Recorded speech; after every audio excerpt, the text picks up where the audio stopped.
Playboi Carti is an actual enigma.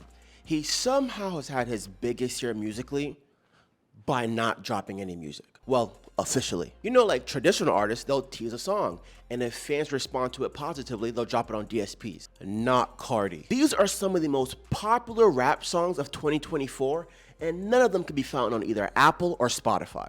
And with that said, he still manages to have one of the biggest songs of the year in Timeless. And then he tops it off with headlining one of the biggest rap festivals and outshining some of rap's biggest superstars. Mind you, he's officially only dropped 2 solo songs this year. And it's the same way that Carti tends to buck the system musically. He does the same thing with his fashion. As soon as you think that you figured him out, he throws you an all black leather curveball. I dropped a similar video a few months ago, and it's completely obsolete. Carti's style has completely shifted within a few months. In this video, we're going over Playboi Carti's current style inspo and the brands that's helping shape his aesthetic.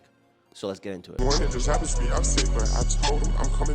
Now, even though this line is talking about music, I think it perfectly explains Carti's shift in his style sense. Where earlier in his IAMUSIC era, Carti was playing with these punk, dark, and goth aesthetics, he has now completely shifted to the right and is now dressing more traditional. Carti's style is pulling directly from early 2000s New York street fashion. Here are some of the influences that he's pulling from. So before you had streamers like Kai Cenat and Playboi Max hanging out with rappers, we had Smack DVD. Smack DVD was created by Tony Mitchell. You may be familiar with his series URL, where prominent battle rappers go to flex their bars. However, prior to finding URL, Tony Mitchell created Smack DVD. Smack DVD was a digital magazine that featured raw and uncut interviews with popular rap artists.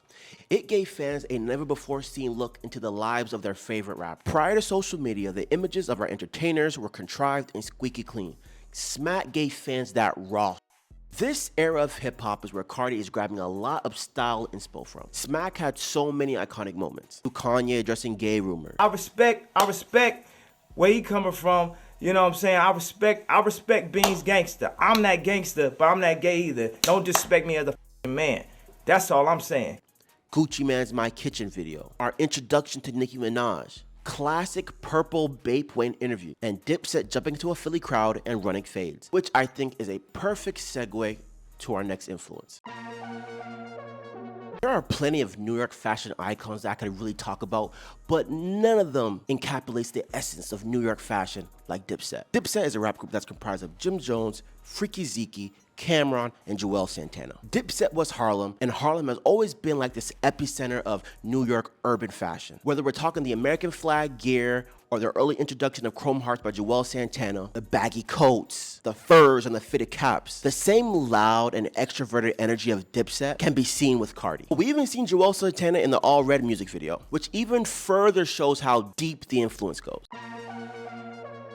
What I think Carti does so well is that he's able to take trends straight from the past and then reintroduce it to a new group of kids who have no reference of the past trend. And a perfect example of this is the backwards jersey. This trend originated by the 90s rap group Crisscross, who wore all their clothes backward. But we really saw this trend pop in the early 2000s on the likes of like Jay-Z, Fab, and Wayne, just to name a few. Playboi Carti hasn't only taken the vibe and the aesthetics of the early 2000s, but he's completely enveloped himself with the brands of the time. The early 2000s and these Y2K trends and brands have been really prominent like the past 5 years, and a lot of different brands are taking inspiration. Let's break down some of the most prominent brands that we see Carti rocking. The brand that you've probably seen the most is Pele Pele. The brand was created by Mark Buchanan, who, similar to Martin Margiela, doesn't do a lot of press. Brands like Pele Pele and Averex really resonated with hip-hop culture, with their over-the-top designs and loud and flashy embellished leather jackets. You saw these jackets on the backs of everyone important in the culture, whether it's 50 Cent, Dipset, Martin, Will Smith. These jackets were on everyone. Now, like most trends, it always comes back in a circle. Now we're seeing the younger generation tap back into these looks. Take Cash Cobain, for example. Carti has taken it a step further and has even collaborated with the brand on a limited edition drop that was sold at ComplexCon, which per this Grail listing will be a hot piece on the resale market. Now, the shoe of choice by Carti is the Timberland boot. The Timberland boot was the shoe of 2024. We saw Carti wear the OG 6-inch wheat boot or even a custom pair of chrome heart Timbs. On to more contemporary brands.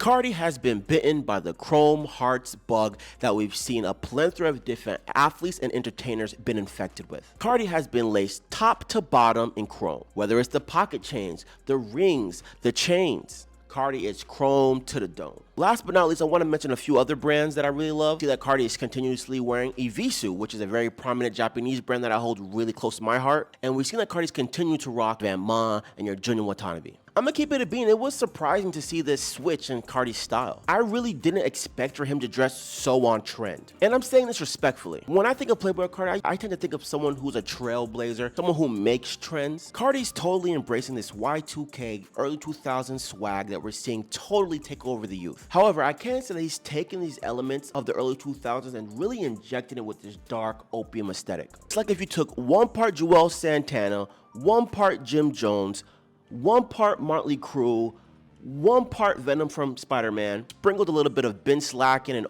06 Wayne, mix it all together, and poof, you get Playboi Carti. If you like the video, please like and subscribe. Follow me on all socials at Hey Jody. Love.